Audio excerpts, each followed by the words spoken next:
Okay, next is Walmart.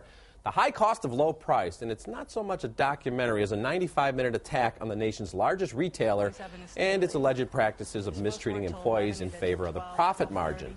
Walmart says director Robert Greenwald's film is misleading and inaccurate, but it's hard to dispute the personal accounts from former Walmart employees who speak from experience. I didn't mind being there when they needed me. I didn't mind I knew that we were short-staffed. At that time, I didn't know it was a purposeful thing, that's their intention. We also see how the mere announcement of a new Walmart in a community means it's time to start the countdown to closing for small businesses that have been around for generations. There'll be a dramatic change of some type. How long it'll last? It can't last forever because you just can't stand the overhead if you don't have the business.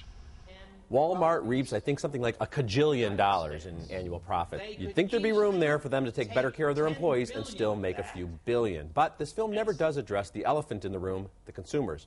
Why do they abandon their local stores? Why do they flock to Walmart's? Because you can get stuff cheaper there.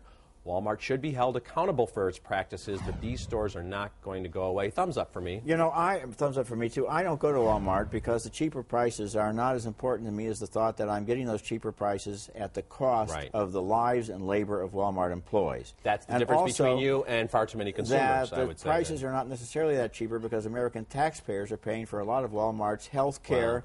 A lot of Walmart's employees are working at Walmart. They're nevertheless on welfare. They're nevertheless getting medical aid because Walmart isn't giving them enough money to live. And that's not fair. And basically, if you look at this movie and balance it off against some of the answers and listen to the whole story, Walmart, on balance, has not been good for America. Well, and they do a nice job in this film, as we saw recently here in Chicago, where we do the show on the South Side, where they just didn't want a Walmart. And in a lot of communities, they've been able to say to Walmart, thanks, but no thanks.